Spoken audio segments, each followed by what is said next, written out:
الرحمن الرحیم الصلاۃ والسلام علیک یا سیدی یا رسول اللہ وعلی آلک و اصحابک یا سیدی یا حبیب اللہ الصلاۃ والسلام علیک یا سیدی یا نور اللہ وعلی آلک و اصحابک یا سیدی یا محبوب رب العالمین اللہم انزلہ المقعد المقرب عندک یوم القیامہ۔ آج میں آپ کو بتاؤں گا کہ حضور صلی اللہ علیہ وآلہ وسلم کے پسندیدہ کھانے اور میوے۔ حضور صلی اللہ علیہ وآلہ وسلم کی سنت مبارکہ یہ ہے کہ کھجور کھانا۔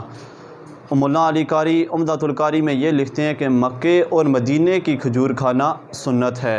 حضرت علی رضی اللہ تعالیٰ عنہ فرماتے ہیں کہ آپ صلی اللہ علیہ وآلہ وسلم نے ارشاد فرمایا کہ کھجور کی پیدائش مٹی سے ہے، کیونکہ حضرت آدم علیہ السلام مٹی سے پیدا ہوئے۔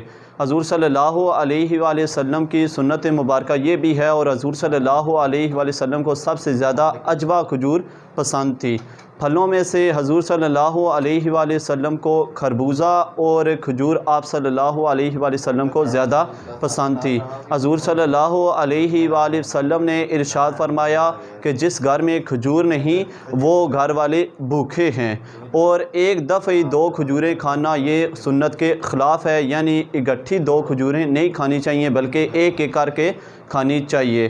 حضور صلی اللہ علیہ وآلہ وسلم نے یہ بھی ارشاد فرمایا کہ زیتون کھاؤ اور اس کا تیل لگاؤ، یہ باعث برکت ہے۔ حضور صلی اللہ علیہ وآلہ وسلم کی برگاہ میں زیتون لایا گیا، اور حضور صلی اللہ علیہ وآلہ وسلم نے ارشاد فرمایا کہ جو بندہ اس کا تیل لگاتا ہے 40 رات تک شیطان اس کے پاس نہیں آتا، یعنی 40 راتوں تک وہ بندہ شیطان کے شر سے محفوظ رہتا ہے۔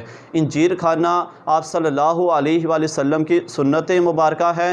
حضور صلی اللہ علیہ وآلہ وسلم کے سامنے ایک مرتبہ انجیر پیش کیا گیا، حضور صلی اللہ علیہ وآلہ وسلم نے اس کو تناول فرمایا اور پھر فرمایا، اے صحابہ، اگر میں کہتا کہ جنت سے کوئی پھل اتارا گیا ہے تو وہ میں انجیر کے متعلق کہتا کہ انجیر کو جنت سے اتارا گیا ہے۔ حضور صلی اللہ علیہ وآلہ وسلم نے یہ بھی ارشاد فرمایا کہ انجیر بواسیر کی بیماری کے لیے نفع مند ہے، یعنی فائدہ دہ ہے، جس کو بواسیر ہو وہ انجیر کھائے۔ حضور صلی اللہ علیہ وآلہ وسلم کی سنت مبارکہ یہ بھی ہے کہ موسم کا پہلا پھل کھانا۔ حضور صلی اللہ علیہ وآلہ وسلم کی برگاہ میں جب موسم کا پہلا پھل لایا جاتا تو حضور صلی اللہ علیہ وآلہ وسلم اس کو بوسہ دیتے، اس کو آنکھوں سے لگاتے اور پھر یہ دعا پڑھتے، اللہم کما اطعمتنا اولہ فاطعمنا آخرہ۔